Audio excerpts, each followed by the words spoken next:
Tuhan sinariku dengan kemuliaan-Mu, agar aku dapat menjadi terang-Mu. Taruh hati-Mu di dalam hatiku,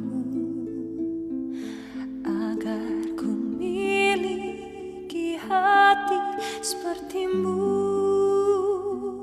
Kobarkan selalu semangat di hatiku untuk melakukan kehendak-Mu, melangkah kemana yang Kau mau, untuk dapat menjadi saksi-Mu. Terang-Mu Tuhan bercahaya yang dapat mengubah kegelapan,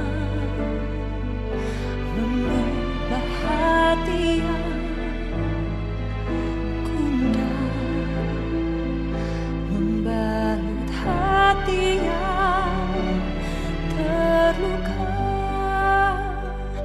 Kobarkan selalu semangat di hatiku untuk melakukan kehendak-Mu, melangkah kemana yang Kau mau, untuk dapat menjadi saksi-Mu. Terang-Mu Tuhan bercahaya yang dapat mengubah kegelapan, mengubah hati yang gundah, membalut hati yang terluka.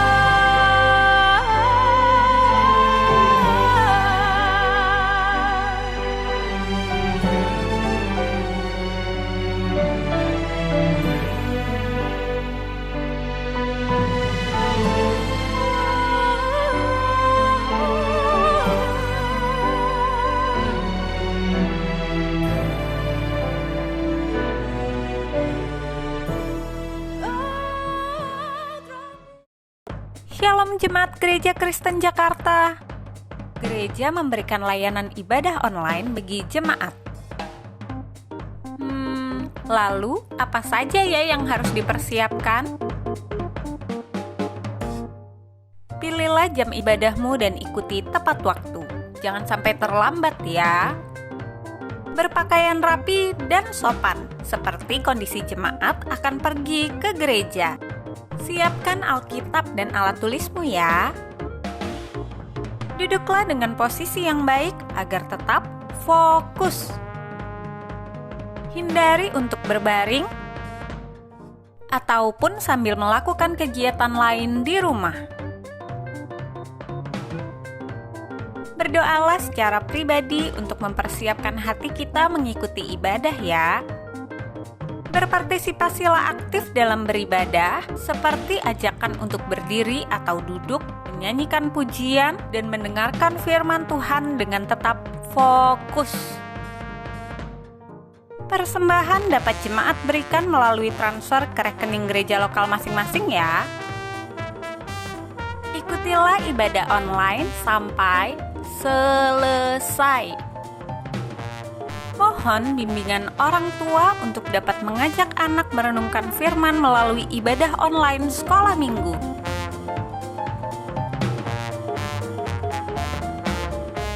Selamat beribadah, Tuhan Yesus memberkati.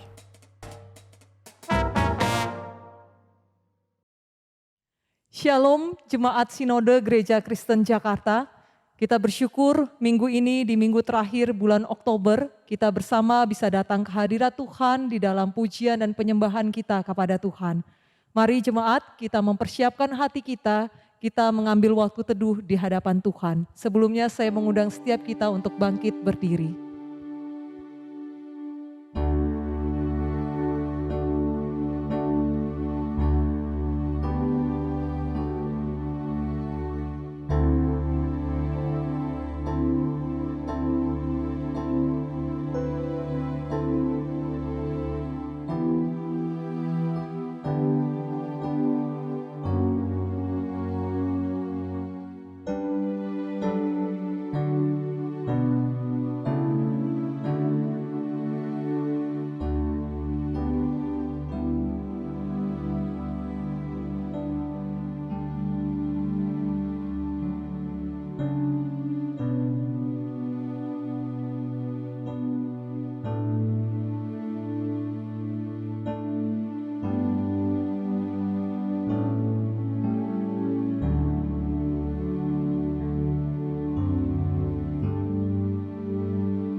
Pertolongan kita adalah di dalam nama Tuhan yang menciptakan langit dan bumi, yang memelihara kesetiaannya sampai selama-lamanya, dan yang tidak pernah meninggalkan pekerjaan tangannya. Ibadah ini dimulai di dalam nama Bapa dan Anak dan Roh Kudus. Amin. Silahkan duduk jemaat sekalian. Saat ini kita akan bersama datang ke hadapan Tuhan, kita mau memuji dan menyembah Dia, karena Dia adalah Allah yang bertahta di atas pujian. Mari kita mau mengangkat hati kita mau mengangkat diri kita untuk datang ke hadapan Tuhan, masuk di dalam hadirat-Nya. Saatku menyembah-Mu, Roh-Mu bekerja.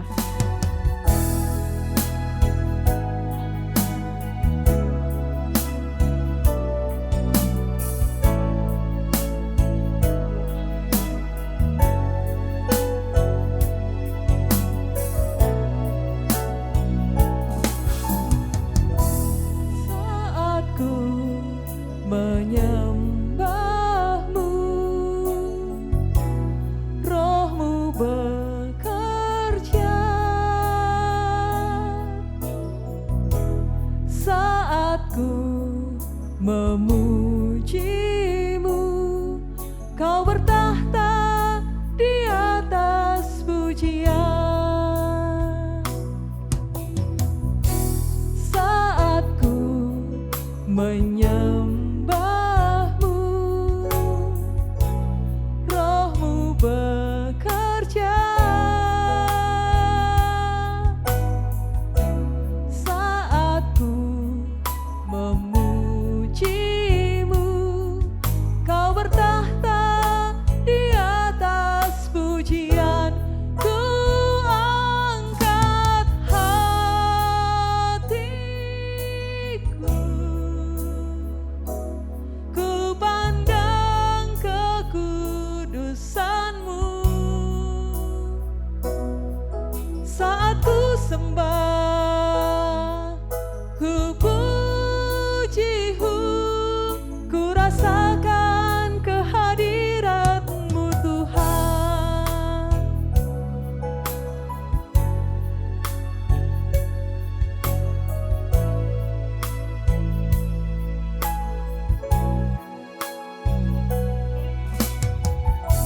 Saat ku menyembah-Mu, Roh-Mu bekerja. Saat ku memuji-Mu, Kau bertahta di atas pujian. Ku angkat hatiku, ku pandang kekudusan-Mu. Saat ku sembah, ku puji-Mu, ku rasakan kehadirat-Mu Tuhan. Ku angkat hatiku,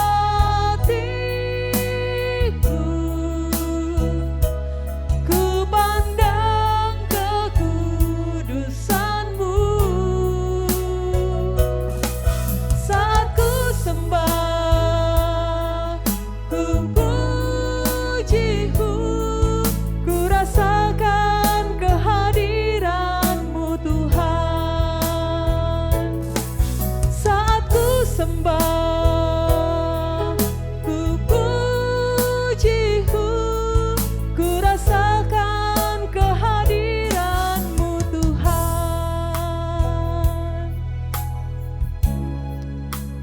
Mari saat ini saya mengajak setiap kita mau datang di hadapan Tuhan.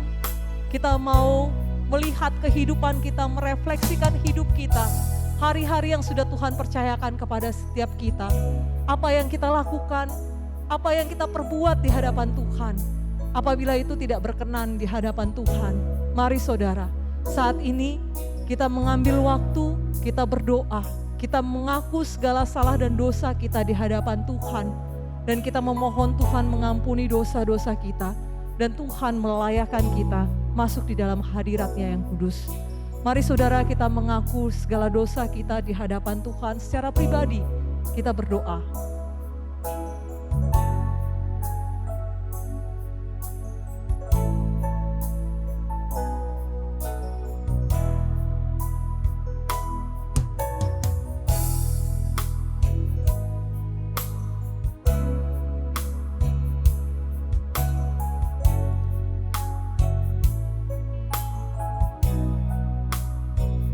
Bapa, saat ini kami datang di hadapan-Mu ya Tuhan.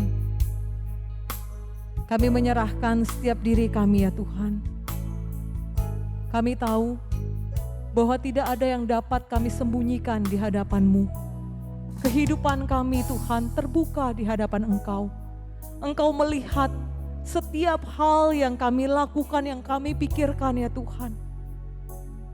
Dan saat ini ketika kembali kami merefleksikan setiap hari-hari yang kami lalui yang sudah Engkau percayakan kepada setiap kami ya Tuhan.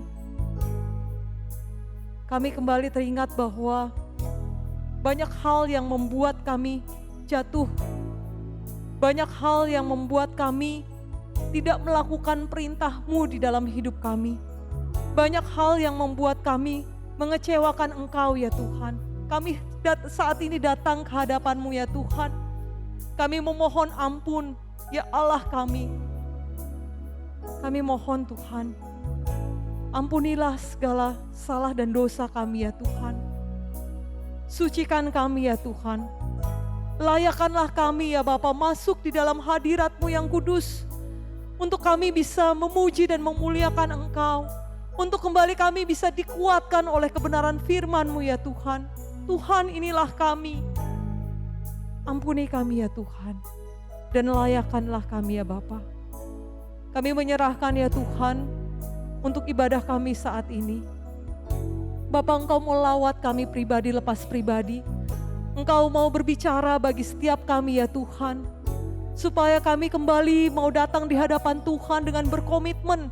Hidup benar-benar seturut atas kehendak Engkau ya Tuhan. Karena kami ini adalah murid-murid-Mu. Tuhan, tolonglah kami ya Tuhan. Kami menyerahkan ibadah hari ini ke dalam tangan-Mu. Berkatilah setiap kami ya Tuhan. Dan tolonglah setiap kami.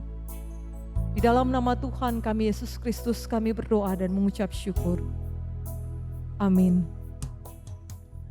Jemaat, saya undang setiap kita untuk bangkit berdiri. Kita akan mengikrarkan pengakuan iman rasuli kita. Mari jemaat, bersama-sama dengan gereja di segala abad dan di segala tempat kita mengikrarkan pengakuan iman rasuli kita yang berbunyi demikian. Aku percaya kepada Allah, Bapa yang Maha Kuasa, Khalik langit dan bumi, dan kepada Yesus Kristus anak yang tunggal Tuhan kita, yang dikandung daripada Roh Kudus, lahir dari anak darah Maria, yang menderita sengsara di bawah pemerintahan Pontius Pilatus, disalibkan, mati dan dikuburkan, turun ke dalam kerajaan maut. Pada hari yang ketiga, bangkit pula dari antara orang mati, naik sorga, duduk di sebelah kanan Allah, Bapa yang Maha Kuasa. Dan dari sana ia akan datang untuk menghakimi orang yang hidup dan yang mati. Aku percaya kepada Roh Kudus, gereja yang kudus dan am, persekutuan orang kudus, pengampunan dosa, kebangkitan tubuh, dan hidup yang kekal. Amin. Jemaat dipersilahkan duduk kembali. Mari saudara, hari ini kita mau bersukacita bersama, kita mau menyanyikan pujian pekerja Kristus yang mulia. Kita menyadari bahwa kita ini adalah pekerja-pekerja Tuhan yang sudah Allah pilih. Dan kita harus hidup di dalam Tuhan setiap hari sehingga Dia terus mau memakai kita untuk melakukan pekerjaannya yang mulia. Dengan bersukacita, dengan bertepuk tangan, mari kita sama-sama nyanyikan pujian ini.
ketika kita menjadi pekerja Kristus karena Dia adalah Allah kita yang mulia.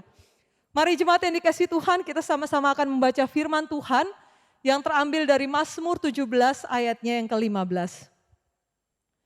Mazmur 17 ayat yang ke-15, kita membacakannya bersama-sama. Tetapi aku dalam kebenaran akan kupandang wajah-Mu, dan pada waktu bangun aku akan menjadi puas dengan rupa-Mu. Sekali lagi kita bacakan. Tetapi aku dalam kebenaran akan kupandang wajah-Mu, dan pada waktu bangun aku akan menjadi puas dengan rupa-Mu. Jemaat yang dikasihi Tuhan, kita akan sama-sama mendengarkan firman Tuhan yang akan disampaikan oleh hamba-Nya dengan tema menyembah berkaitan dengan misinya. Mari kita nyanyikan sebuah pujian untuk mempersiapkan hati kita yang menyatakan bahwa kemana saja Tuhan mengutus kita, kita harus sedia untuk dipakai oleh Tuhan.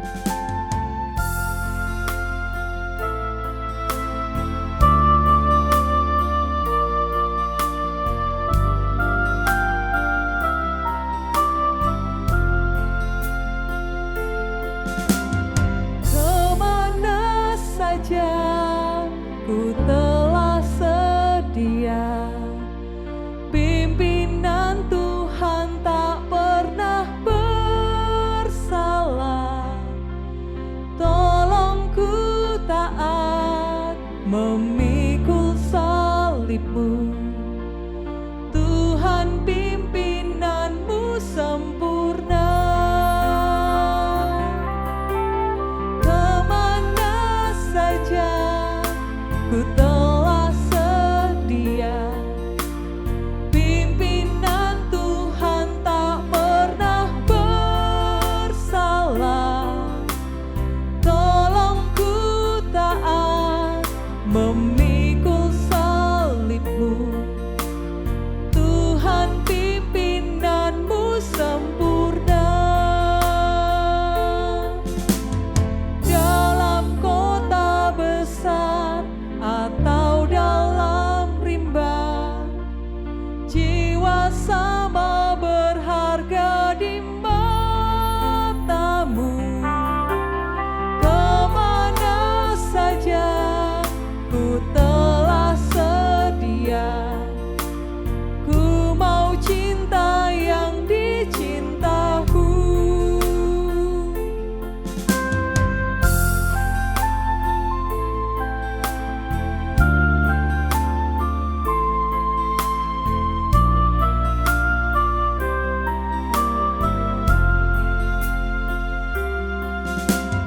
Kemana saja ku telah sedia, pimpinan Tuhan tak pernah bersalah.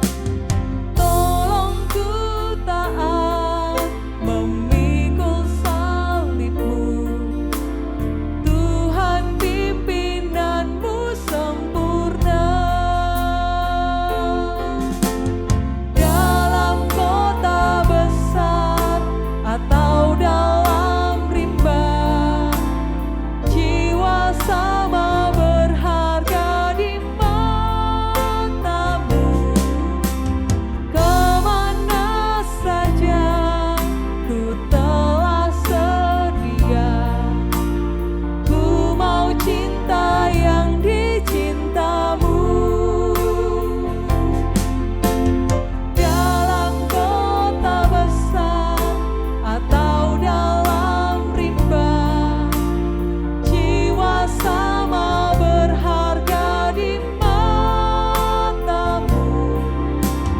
Kemana saja ku telah sedia, ku mau cinta yang dicinta-Mu.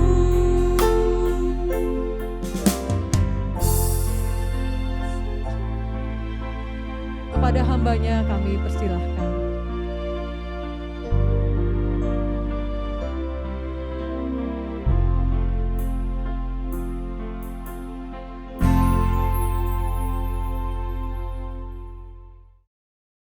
Selamat pagi jemaat yang kekasih di dalam Tuhan Yesus Kristus. Shalom. Kita bersyukur karena pagi ini kita bisa menghadap Tuhan. Mari kita bersyukur kepada Tuhan di dalam doa. Kami memuji nama-Mu yang besar itu ya Allah, menyembah-Mu karena Engkau adalah Allah yang luar biasa setia menopang kami. Masa-masa sulit di dalam pandemik ini, Engkau tidak pernah meninggalkan kami. Ada yang sakit Tuhan tolong, ada yang sedih Tuhan hiburkan, bahkan berbagai-bagai hal pergumulan kami, Engkau peduli ya Allah. Siapakah kami yang begitu dipedulikan oleh Engkau ya Allah, yang besar, yang suci, yang mulia. Tetapi di dalam Kristus Engkau mengasihi kami luar biasa. Terima kasih ya Tuhan, karena itu pagi ini kami layak ya Tuhan memuji-muji dan membesarkan nama-Mu. Tuhan, saat ini kami bersyukur memasuki minggu yang baru untuk belajar lagi daripada Tuhan, sehingga iman dan kehidupan kami ya Tuhan boleh seturut dengan kehendak Tuhan. Bersabdalah kepada kami ya Allah, singkapkanlah kebenaran, supaya kami boleh dibukakan, kami boleh disegarkan, dikuatkan, bahkan didorong untuk ikut serta dalam pekerjaan misi Tuhan. Di dalam nama Yesus Kristus, urapi semua kami dengan Roh-Mu yang kudus dan permuliakan nama-Mu ya Allah. Di dalam namanya kami berdoa, amin. Jemaat kekasih Tuhan, pada pagi ini kita akan belajar dengan topik menyembah berkaitan dengan misinya. Terambil dari Kisah Para Rasul 16 ayatnya yang ke-19 sampai dengan ayat yang ke-34. Ketika tuan-tuan perempuan itu melihat bahwa harapan mereka akan mendapat penghasilan lenyap, mereka menangkap Paulus dan Silas, lalu menyeret mereka ke pasar untuk menghadap penguasa. Setelah mereka membawa keduanya menghadap pembesar-pembesar kota itu, berkatalah mereka, katanya, orang-orang ini mengacau kota kita ini karena mereka orang Yahudi. Dan mereka mengajarkan adat istiadat yang kita sebagai orang Rom tidak boleh menerimanya atau menurutinya. Juga orang banyak bangkit menentang mereka. Lalu pembesar-pembesar kota itu menyuruh mengoyakkan pakaian dari tubuh mereka dan mendera mereka. Setelah mereka berkali-kali didera, mereka dilemparkan ke dalam penjara. Kepala penjara diperintahkan untuk menjaga mereka dengan sungguh-sungguh. Sesuai dengan perintah itu, kepala penjara memasukkan mereka ke ruang penjara yang paling tengah dan membelenggu kaki mereka dalam pasungan yang kuat. Tetapi kira-kira tengah malam, Paulus dan Silas berdoa dan menyanyikan puji-pujian kepada Allah, dan orang-orang hukuman lain mendengarkan mereka. Akan tetapi terjadilah gempa bumi yang hebat, sehingga sendi-sendi penjara itu goyah, dan seketika itu juga terbukalah semua pintu dan terlepaslah belenggu mereka semua. Ketika kepala penjara itu terjaga dari tidurnya dan melihat pintu-pintu penjara terbuka, ia menghunus pedangnya hendak membunuh diri karena ia menyangka bahwa orang-orang hukuman itu telah melarikan diri. Tetapi Paulus berseru dengan suara nyaring, katanya, "Jangan celakakan dirimu, sebab kami semuanya masih ada di sini." Kepala penjara itu menyuruh membawa suluh, lalu berlari masuk dan dengan gemetar tersungkurlah ia di depan Paulus dan Silas. Ia mengantar mereka keluar sambil berkata, "Tuan-tuan, apakah yang harus aku perbuat supaya aku selamat?" Jawab mereka, "Percayalah kepada Tuhan Yesus Kristus, dan engkau akan selamat, engkau dan seisi rumahmu." Lalu mereka memberitakan firman Tuhan kepadanya dan kepada semua orang yang ada di rumahnya. Pada jam itu juga kepala penjara itu membawa mereka dan membasuh bilur mereka. Seketika itu juga ia dan keluarganya memberi diri dibaptis. Lalu ia membawa mereka ke rumahnya dan menghidangkan makanan kepada mereka. Dan ia sangat bergembira bahwa ia dan seisi rumahnya telah menjadi percaya kepada Allah. Firman Allah yang baru saja kita baca ini adalah merupakan perjalanan berlanjut daripada perjalanan misi Paulus bersama dengan Silas. Dan saat ini dia sedang berada yang namanya di kota Filipi.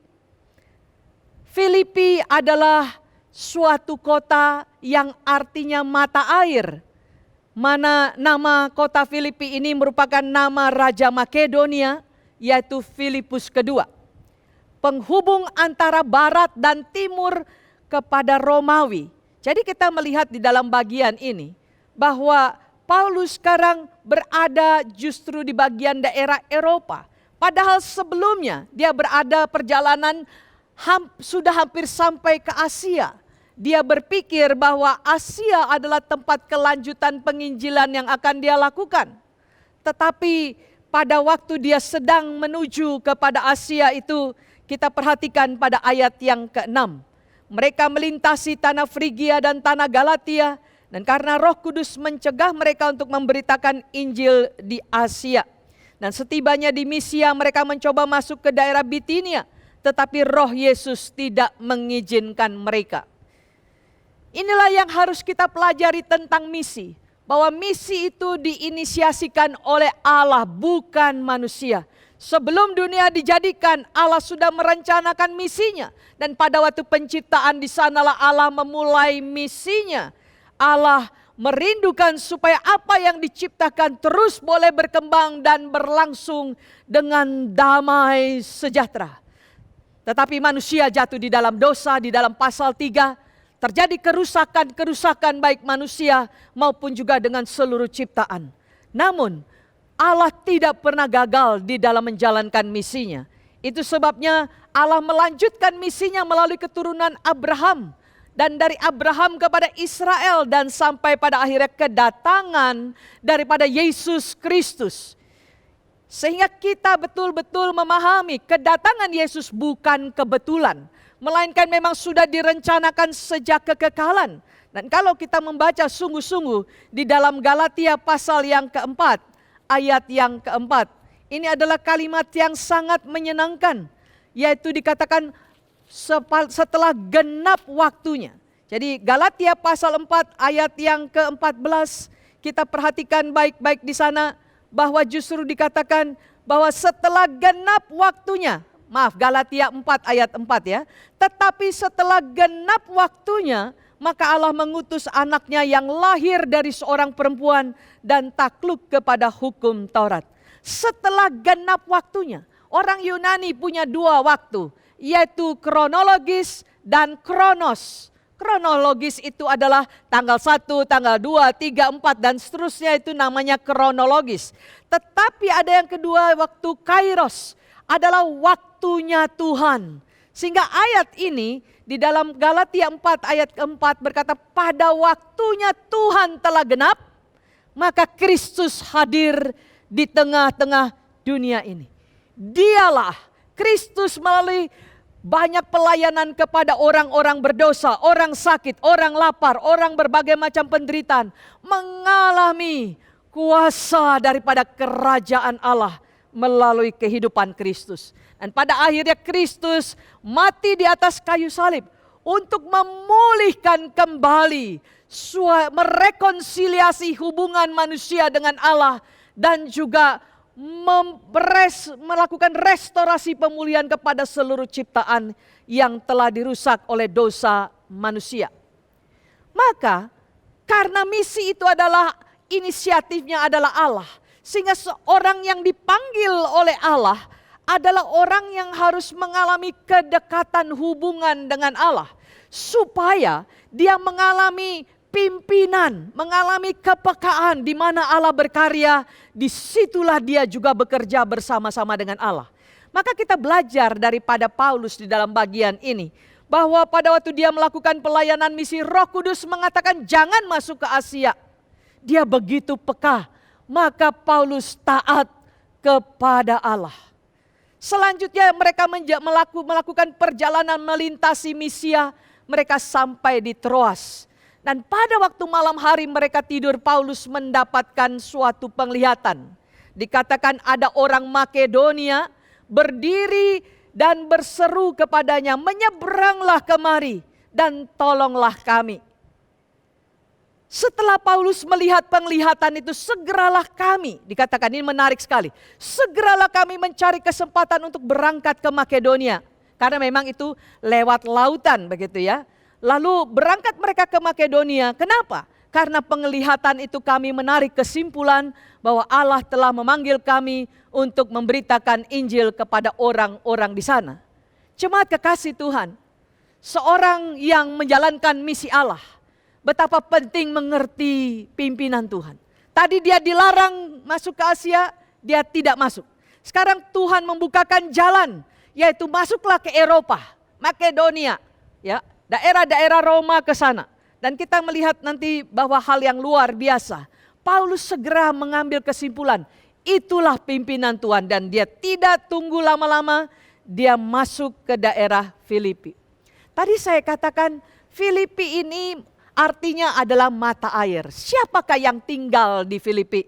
Yang tinggal di Filipi adalah orang-orang veteran peperangan, orang buangan, budak-budak, pemimpin-pemimpin kota, dan juga penduduk asli. Namun sedikit sekali orang Yahudi. Di mana kita tahu bahwa sedikit orang Yahudi? Karena biasanya kalau orang Yahudi datang di suatu tempat, mereka pasti membangun sinagognya atau tempat peribadatan. Sama juga dengan kita. Jikalau orang China Kristen pergi ke kota lain, maka mereka bermaksud juga di sana ada bangunan-bangunan tempat ibadah khusus berbahasa Mandarin dan sebagainya. Begitu juga kalau orang-orang Batak pergi ke satu daerah lain, pasti dikatakan kalau ada orang Batak ada juga sinagognya begitu, tempat ibadah mereka di sana. Nah, di Filipina tidak ada sinagog. Karena sinagog hanya akan didirikan jika ada 10 orang percaya di sana. Tetapi yang ada di sini yaitu tempat sembayang yang kecil dikatakan. Di situ ada beberapa perempuan yang beribadah. Mereka ikut kepada imannya orang Yahudi. Dan mereka itu membangun tempat ibadah itu di dekat tempat pengaliran air, saudara-saudara, untuk tempat pembasuhan. Di sanalah Paulus pertama kali datang ke tempat yang familiar, ke tempat di mana orang menyembah kepada Allahnya orang Yahudi itu. Dan di sanalah dia bertemu dengan Lydia dan juga bertemu dengan orang-orang yang lain. Nah, jemaat kekasih Tuhan, apakah engkau dan saya termasuk orang yang terpanggil untuk mengerjakan misinya Allah? Maka jawaban saya ya. Karena Alkitab menjelaskan bahwa pada waktu orang menjadi percaya kepada Tuhan Yesus Kristus, mereka menjadi milik kepunyaan Allah dan sekaligus mereka juga dipanggil untuk bekerja bersama Allah, menjalankan misinya Allah. Jadi kalau kita perhatikan baik-baik, kalau kita bertumbuh bersama benar-benar kepada Kristus, kita akan melihat bahwa Tuhan mempunyai rencana dalam hidup kita. Sebagai orang telah dipanggil keluar dari kegelapan kepada terang yang ajaib untuk memberitakan perbuatan-perbuatan besar. 1 Petrus 2 ayatnya yang ke-9. Oleh karena itu kalau kita perhatikan, sebenarnya begitu engkau dan saya menjadi percaya, itu kita dinamakan terhisap menjadi keluarga Allah, maka bisnisnya Allah yaitu bisnis misi Allah menjadi bisnis kita juga. Kata terhisap tadi itu seperti kita melihat, saudara-saudara yang kekasih, mesin alat penghisap debu. Maka pada waktu banyak debu di ruangan seperti ini, maka kita datang membawa mesin penghisap debu, begitu dinyalakan maka debu terhisap ke dalam mesin itu. Nah, sekaligus ini yang mau disampaikan, bahwa begitu kita terima Yesus Kristus, hidup bersama dengan Dia, kita terhisap menjadi pekerja-pekerja bersama Allah untuk menggenapi misi Allah yang hidup di tengah-tengah dunia ini. Kita perlu mengerti visinya. Kita perlu menggumulinya sebagai profesional Kristen, sebagai pelajar, sebagai ibu rumah tangga, siapapun kita, entah duduk di dalam pemerintahan atau sebagai swasta.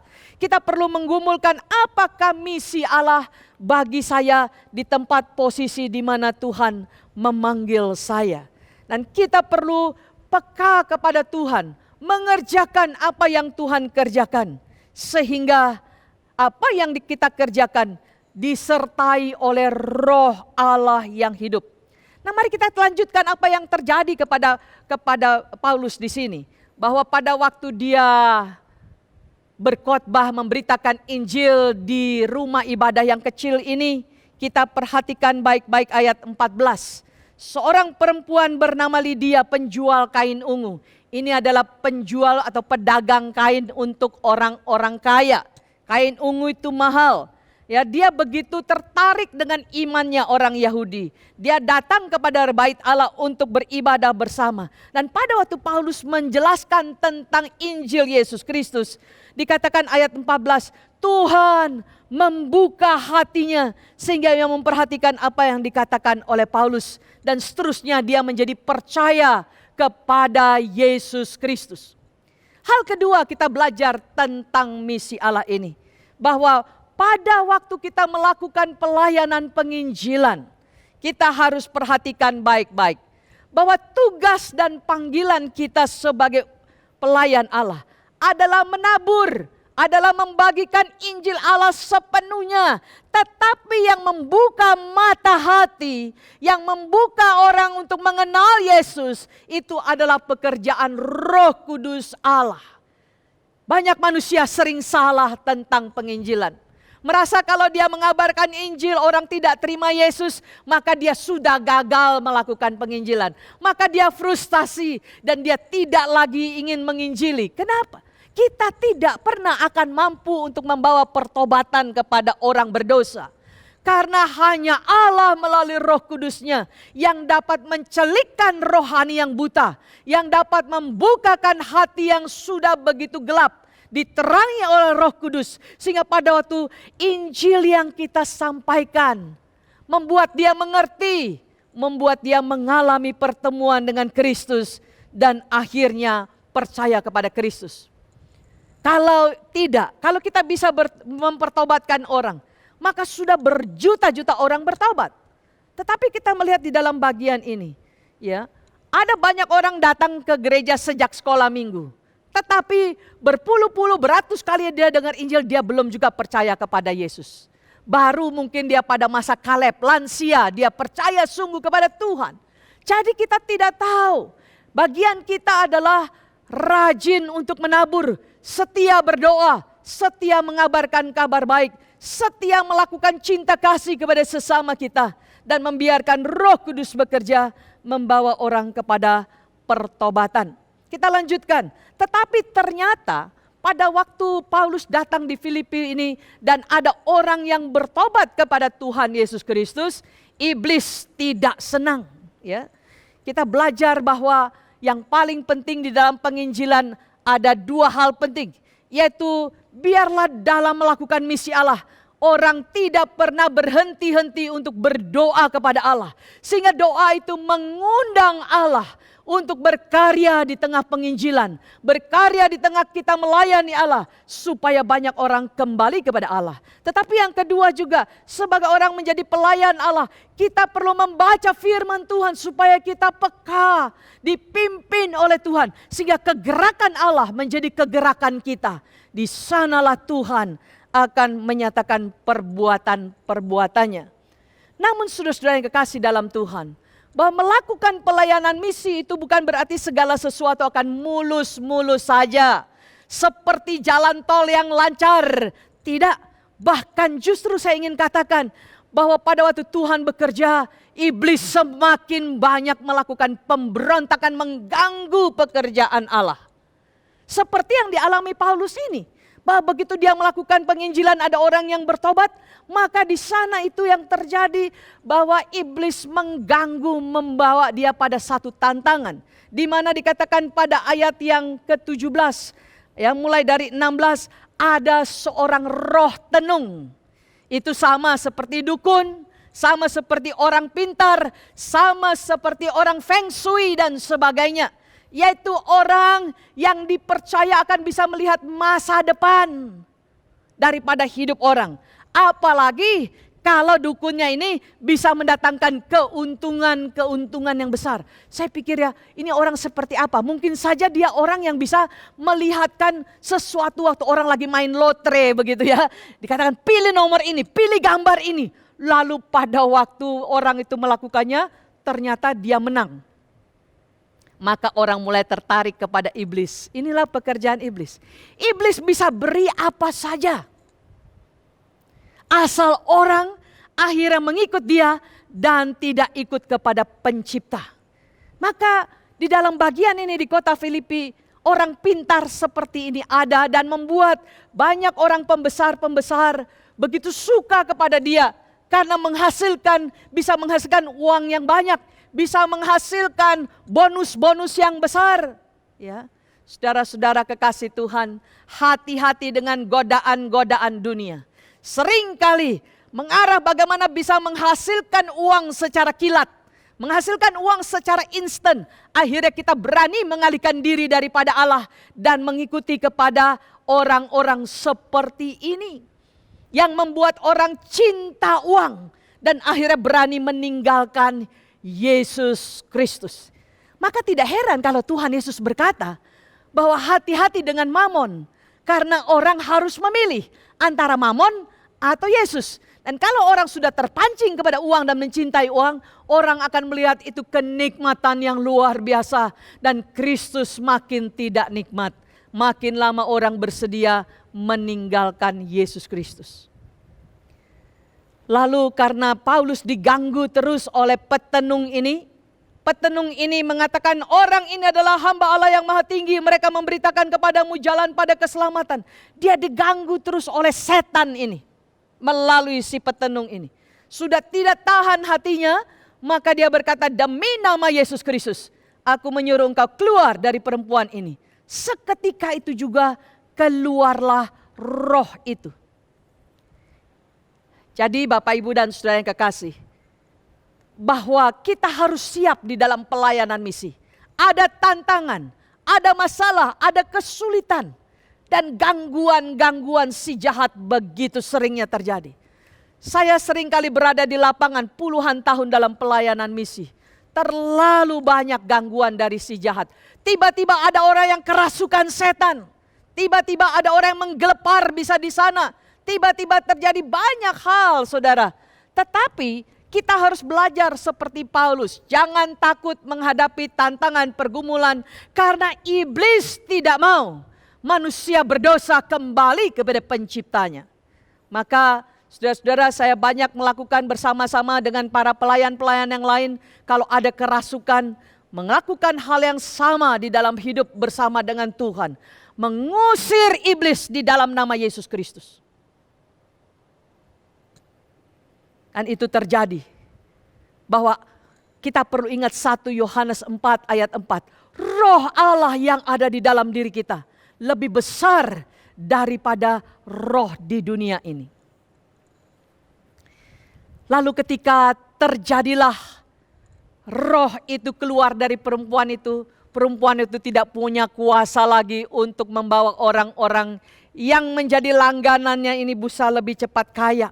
Penghasilan mereka lenyap dikatakan. Maka marahlah mereka semua kepada Paulus. Lalu akhir yang dilakukan, Paulus itu dibawa dan diisukan hoax. Menyebar hoax bahwa Paulus dan Silas ini orang akan mengacau bangsa kita.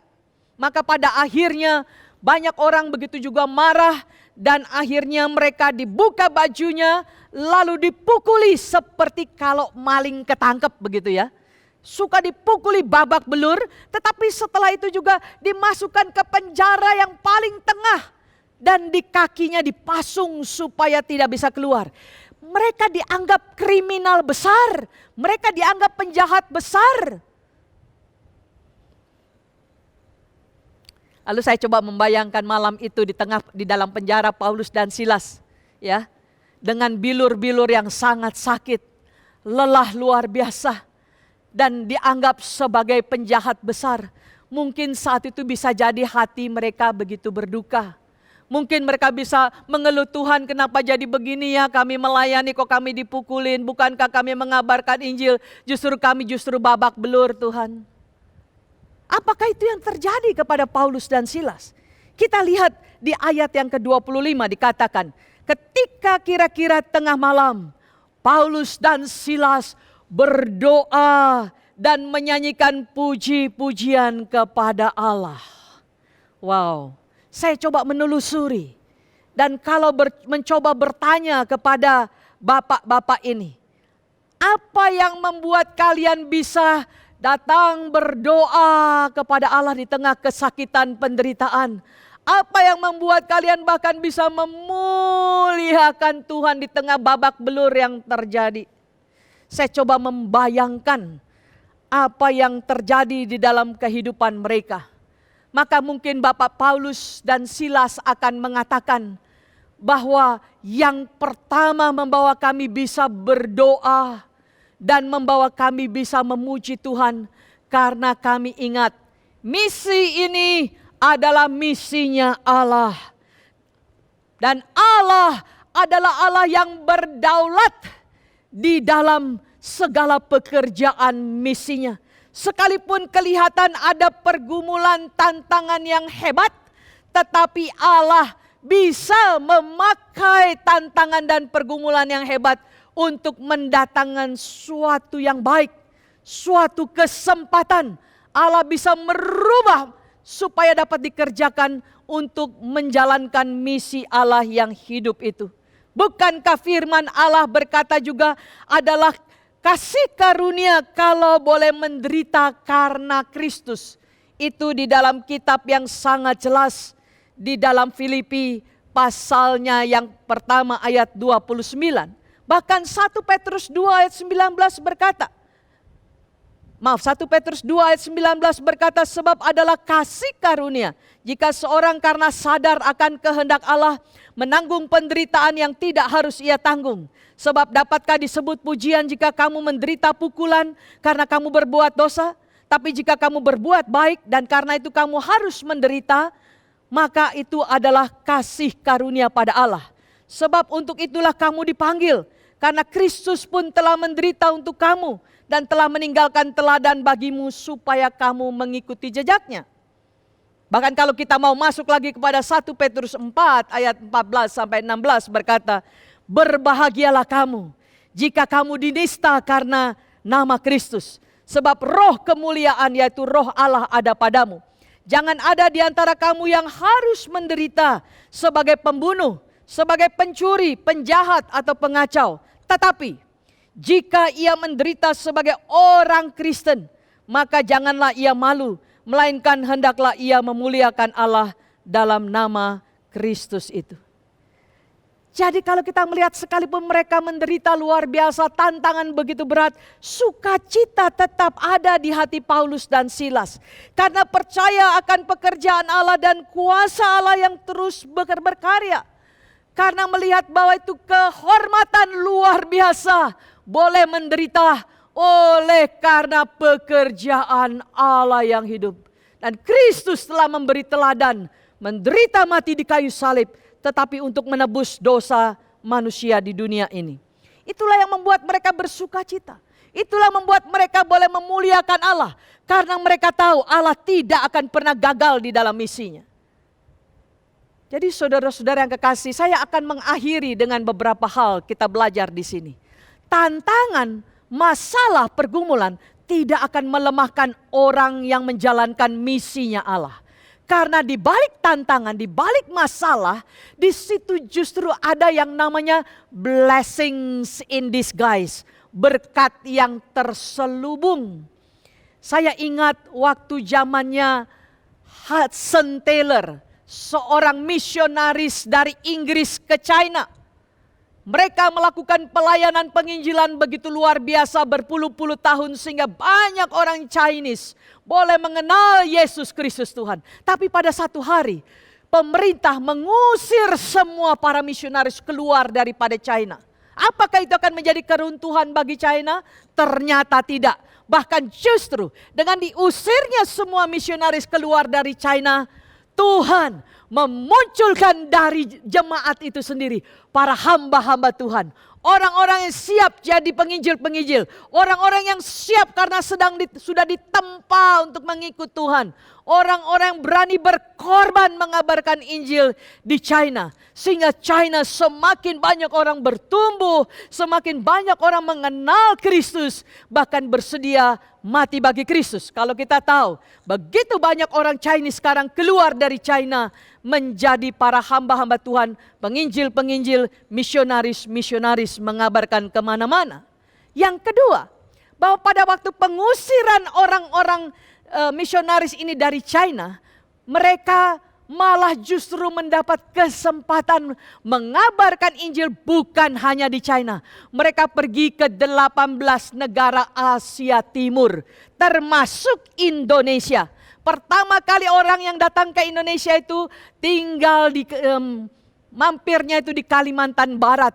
Karena mereka bisanya berbahasa Mandarin, berbahasa berbahasa Chinese tradisional itu. Ya maka mereka bisa mengabarkan Injil. Dan di Kalimantan Barat banyak orang mengenal Yesus Kristus. Baru setelah mereka bisa berbahasa Indonesia, mereka sampai ke Jakarta. Dan di Jalan Kartini itu, GSRI Kartini itu menjadi tempat pertama kantornya para misionaris berada. Jadi kita melihat hal yang luar biasa. Bahwa waktu diusir, ternyata itu diberkati oleh Allah, menyebarkan, mengekspansi Injil sampai ke Asia bagian timur. Disinilah kita perlu belajar. Kalau ada tantangan, ada masalah, tidak harus menyurutkan hati kita. Tidak harus melemahkan semangat kita. Kita perlu datang kepada Allah untuk melihat dari perspektif Allah. Apalagi yang Tuhan sedang kerjakan di tengah-tengah kesulitan dan pergumulan-pergumulan yang ada. Mengingatkan saya juga pada hari ini kita mendengar khotbah ini. Kita sedang memperingati hari reformasi, saudara-saudara yang kekasih. Bahwa pada masa-masa 500 tahun yang lalu juga menjadi pergumulan besar bagi para orang-orang pengikut Tuhan. Teolog-teolog seperti Martin Luther. Begitu juga Johannes Calvin, Zwingli dan yang lain-lain. Mereka bergumul sekali oleh karena Paus dan kawan-kawannya mengajarkan suatu ajaran keselamatan yang palsu. Mereka mengajarkan hal-hal yang tidak benar, yaitu mereka mengatakan keselamatan hanya ada di dalam gereja. Itu yang pertama. Bagian kedua mereka juga mengatakan bahwa untuk bisa mendapat pengampunan dosa, naikilah tangga-tangga Romawi sambil mengaku dosa. Dan pada saat itu juga Martin Luther melakukan sambil naik tangga dengan lututnya mengaku dosa. Tapi sampai pun di tempatnya dia tidak merasa dosanya bisa diampuni.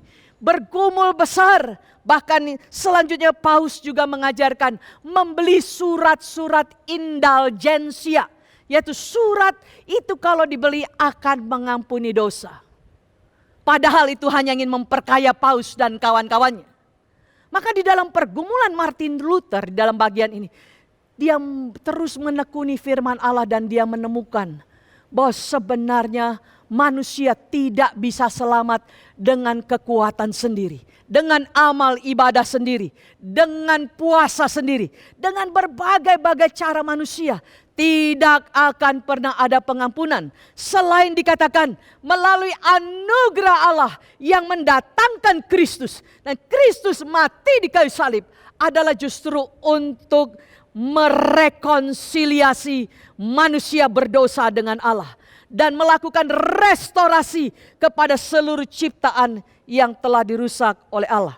Maka Martin Luther dengan kekuatan pimpinan Roh Kudus pergi menghadap dan dia mempancangkan 95 dalilnya di depan pagar gereja di Wittenberg itu. Saudara, saya bersyukur kepada Tuhan 2014 ada kesempatan melayani di Jerman sana. Saya sempatkan mampir di Wittenberg itu. Dan saya berdiri di gereja di mana Martin Luther menempelkan 95 dalilnya. Dan di sanalah justru hal ini yang sangat jelas. Ada 5 hal penting tentang keselamatan yang dibagikan oleh Martin Luther sesuai dengan kebenaran firman.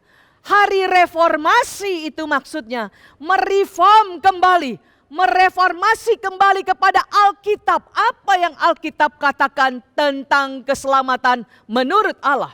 Maka ada 5 hal yang disampaikan oleh Martin Luther dari 95 dalilnya itu. Yang pertama, sola scriptura. Hanya oleh firman kita bisa bertemu dengan Kristus satu-satunya juru selamat. Yang kedua, sola fide. manusia diselamatkan hanya oleh karena iman kepada Kristus, bukan dengan perbuatan baik, bukan dengan kehebatan manusia. Yang ketiga, sola gratia, bahwa untuk bisa diselamatkan itu semata-mata anugerah yang datang daripada Allah di dalam Kristus. Dan yang keempat, sola Christo, hanya Kristuslah satu-satunya jalan keselamatan. Seperti Yohanes 14 ayat 6 berkata bahwa akulah jalan dan kebenaran dan hidup. Tidak ada seorang pun sampai kepada Bapa kalau tidak melalui aku. Dan yang terakhir, soli Deo Gloria, segala kemuliaan hanya bagi Allah. Maka pada masa reformasi itu diteruskan oleh Johannes Calvin, Zwingli, dan seterusnya sampai kepada engkau dan saya mengerti bahwa jalan keselamatan kepada Kristus, jalan rekonsiliasi manusia dengan Allah hanya melalui Tuhan kita Yesus Kristus. Dan hari ini Allah sedang terus mengerjakan misinya dan akan segera selesai. Oleh karena itu dia mengundang engkau dan saya, Bapak, Ibu, dan Saudara kasih Tuhan, untuk terlibat dalam pekerjaan Allah. Menyampaikan juga kepada orang-orang lain bahwa Kristuslah satu-satunya jalan kebenaran. Mari kita menyatakan lewat perbuatan, mengasihi banyak orang kesulitan, kelaparan, kemiskinan, apalagi di masa pandemi ini. Justru kita menghadirkan Tuhan lewat perkataan dan perbuatan kita menyampaikan Injil sepenuhnya. Kiranya kita menggunakan kesempatan mahal ini dengan secara emas, tidak berlambat-lambat, tapi memberi diri di hari reformasi ini. Ini kami Tuhan, sucikan dan pakai kami untuk membawa cinta kasih-Mu. Dan pada waktu Kristus datang kedua kali, seluruh pekerjaan Allah akan disempurnakan. Dan Allah surga akan turun, Allah tinggal bersama-sama dengan engkau dan saya. Soli Deo Gloria, Tuhan memberkati kita. Mari kita berdoa. Mari kita ambil waktu, supaya waktu ini menjadi perenungan kita yang sudah dipanggil Allah dan dipisahkan dari kegelapan kepada terang. Minta kepada Tuhan, supaya kita boleh dibawa lebih dekat hidup dengan Dia. Supaya kita membenci dosa, supaya kita fokus ikut dalam pekerjaan Tuhan. Dan dipakai oleh Allah bersama-sama dengan Dia, membawa shalom, membawa sukacita bagi banyak orang di kota kita, di kantor kita, di pasar, di tempat kita berdagang, di sekolah, dimanapun kita berada, dan supaya nama Tuhan boleh dipermuliakan. Terima kasih Tuhan Yesus Kristus, terpujilah nama-Mu. Amin. Tuhan memberkati kita. Terima kasih untuk hamba-Nya yang sudah menyampaikan firman Tuhan. Tuhan memberkati. Jemaat yang dikasihi Tuhan, mari kita akan bersama masuk di dalam pokok-pokok doa syafaat. Yang pertama, mari kita berdoa untuk jemaat dalam pergumulan hidup mereka tetap mengandalkan Tuhan dan setia kepada Tuhan. Dan setiap jemaat terus mengalami reformasi dalam pertumbuhan imannya. Mari kita sama-sama berdoa. Bapa, saat ini kami bersehati datang di hadapan-Mu ya Tuhan. Kami menyerahkan untuk setiap jemaat-Mu ya Bapa. Kami berdoa ya Tuhan di dalam kondisi saat ini ya Bapa. Kami menyerahkan untuk setiap iman daripada jemaat kami ya Tuhan. Engkau menolong ya Tuhan supaya di dalam setiap hal ya Bapa. Di dalam pergumulan-pergumulan hidup yang Tuhan izinkan mereka alami. Tetapi setiap kami ya Tuhan mau tetap bersandar sepenuhnya kepada Engkau. Kami benar-benar mau melihatnya di dalam sudut pandang Engkau ya Tuhan. Sehingga kami memiliki iman yang teguh di dalam Engkau. Biarlah setiap apa yang kami alami ini ya Tuhan, tidak membuat kami semakin undur daripada-Mu, tetapi kami mau semakin melekat kepada Engkau ya Tuhan. Tuhan terus taruh kerinduan kepada kami untuk mau selalu datang kepada Engkau, bertumbuh kepada-Mu ya Tuhan, dan kami benar-benar mau mengandalkan Engkau di dalam setiap kehidupan kami ya Tuhan. Bapa, inilah setiap kami jemaat-Mu, tetap Tuhan pegang tangan kami, supaya kami dapat melewati kehidupan ini, dengan benar-benar selalu bersandar dan beriman kepada Engkau. Terima kasih ya Tuhan Yesus. Di dalam nama Tuhan Yesus kami berdoa. Amin. Yang kedua, kita mau berdoa untuk pelayan-pelayan Tuhan, untuk BPJ, untuk hamba Tuhan, aktivis, dan juga untuk pengurus-pengurus komisi Kita doakan untuk setiap pelayan-pelayan Tuhan ini tetap memiliki semangat untuk mau melayani Tuhan. Mari kita berdoa. Bapa, kami juga menyerahkan untuk setiap hamba-Mu, pelayan-pelayan-Mu ya Tuhan. Setiap orang-orang yang terpanggil untuk melayani sebagai BPJ, sebagai aktivis, pengurus, komisi, sebagai guru-guru sekolah minggu, bahkan setiap kami ya Bapa sebagai hamba-hamba-Mu, hamba Tuhan.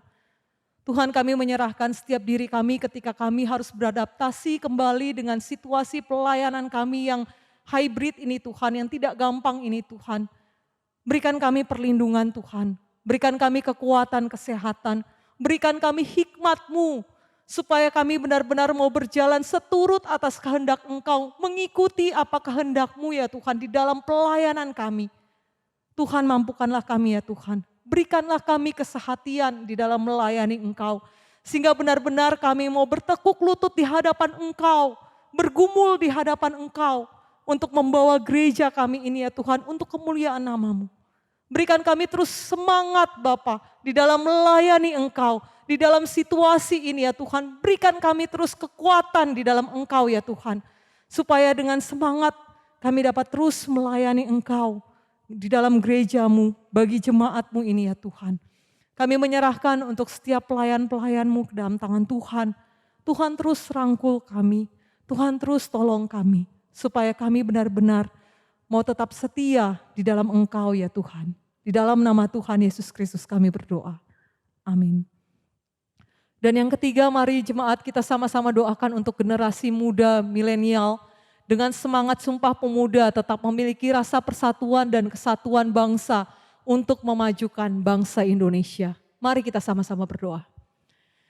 Bapa, kami saat ini juga mau berdoa menyerahkan untuk generasi muda milenial ini Tuhan. Kami menyerahkan biarlah setiap generasi muda dapat benar-benar memberikan hidup mereka untuk Engkau. Benar-benar mau melayani baik di gereja maupun untuk negara ini di tempat yang Tuhan tempatkan mereka masing-masing. Di pekerjaan mereka, di mana saja Tuhan tempatkan. Biarlah mereka mau hidup seturut atas kehendak-Mu ya Tuhan. Mau tetap dipakai oleh Engkau menjadi saksi-saksi-Mu. Sehingga mereka menjadi generasi muda yang benar-benar memuliakan nama-Mu ya Tuhan. Kami menyerahkan untuk setiap anak-anak kami, generasi muda kami, yang adalah tongkat estafet daripada bangsa dan negara dan juga gereja kami Tuhan. Kami menyerahkan mereka ke dalam tangan Tuhan. Jaga dan lindungi mereka ya Bapa, di dalam masa muda mereka ini. Mereka benar-benar mau memberikannya untuk kemuliaan-Mu ya Bapa. Terima kasih ya Tuhan. Kami menyerahkan untuk setiap pergumulan-pergumulan daripada generasi muda ini juga Tuhan. Engkau mengetahuinya, biarlah Engkau juga mau menjawab seturut dengan waktu dan kehendak-Mu ya Bapa. Terima kasih Tuhan. Bapa, kami bersyukur untuk setiap doa yang sudah boleh kami naikkan di hadapan-Mu. Kami memohon Tuhan, Engkau mau mendengarkan segala doa-doa kami.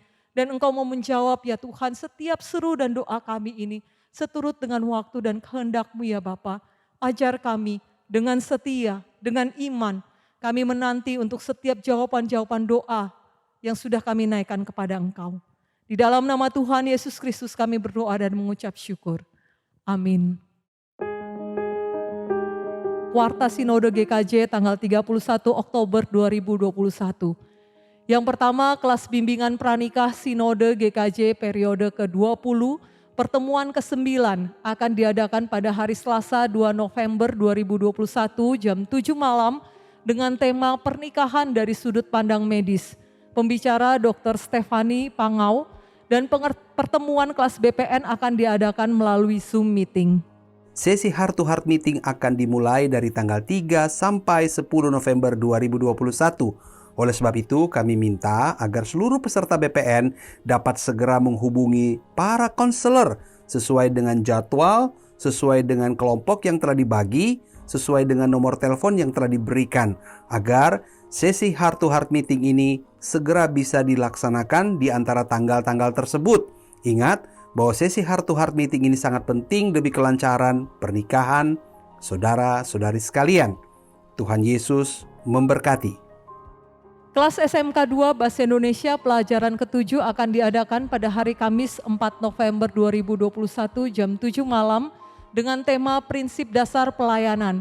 Pembicara Pendeta Fauzi Duhulahagu, dan kelas SMK dalam bahasa Hakka atau Mandarin pelajaran ke-9 akan dimulai pada hari Kamis 4 November 2021 jam 7 malam dengan tema Pengakuan Iman Rasuli. Pembicara Guru Injil Siu Jono Sung. Seluruh peserta dapat mempersiapkan diri dan hadir tepat waktu. Kebaktian umum Sinode GKJ online untuk minggu depan disertai perjamuan kudus, dan jadwalnya jemaat dapat melihatnya pada e-flyer berikut ini. Jemaat dapat mempersiapkan diri dan mengikuti kebaktian tepat waktu.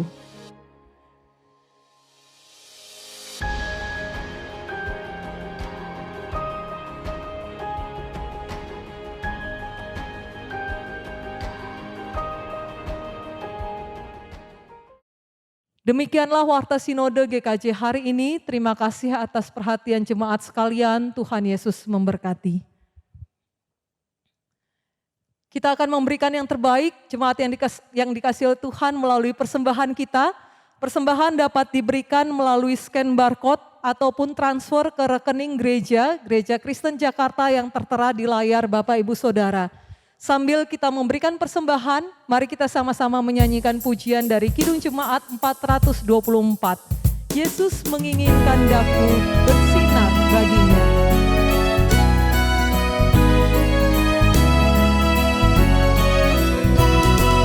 Yesus menginginkan daku bersinar baginya. Dimanapun ku berada, ku mengenangkannya.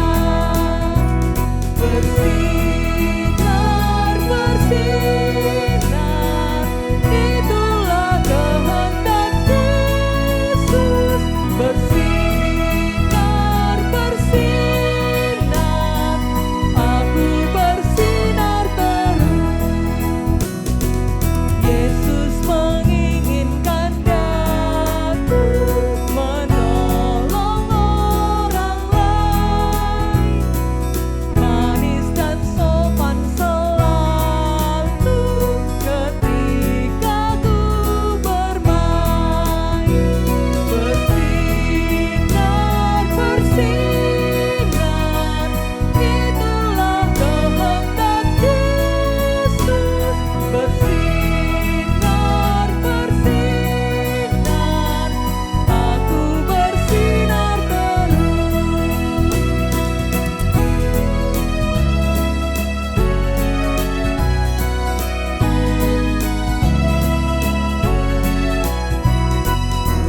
Mohon Yesus menolong menjaga hatiku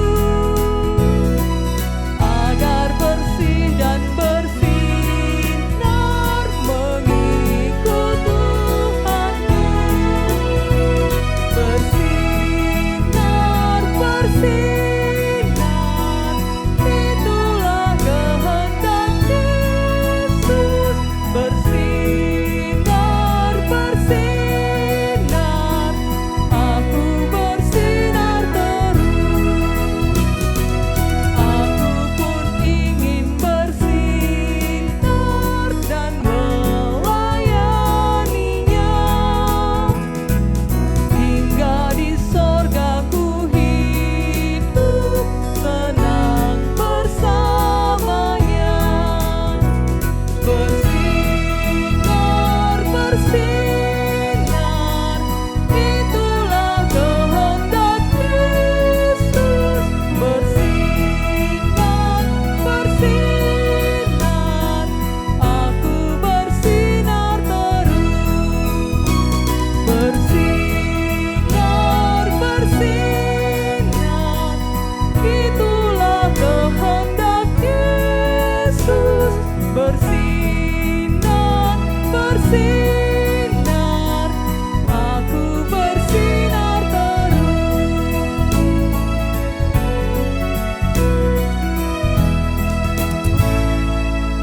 Mari kita berdoa. Kami bersyukur ya Tuhan untuk setiap berkat dan anugerah yang Tuhan berikan di dalam kehidupan kami.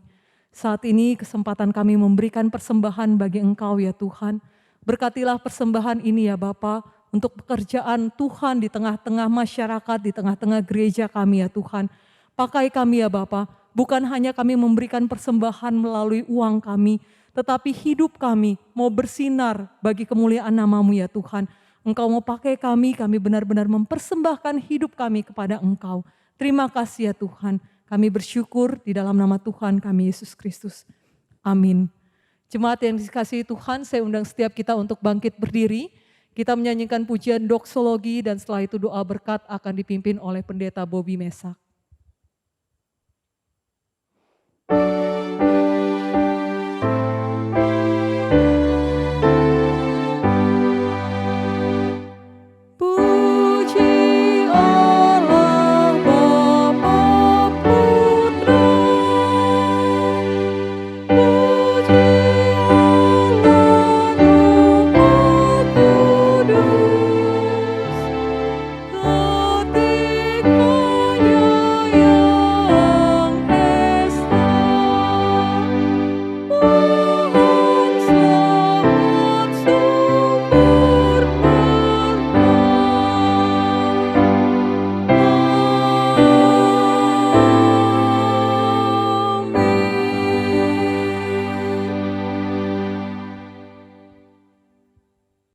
Jemaat Tuhan, kembalilah ke dalam kehidupanmu sehari-hari, lakukanlah firman yang telah engkau dengar dan terimalah berkat-Nya.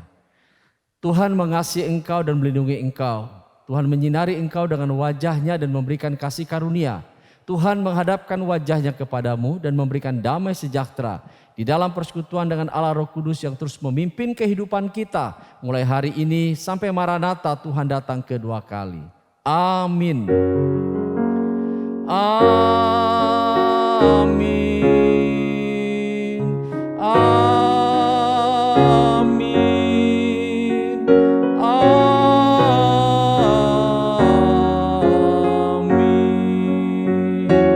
Amin.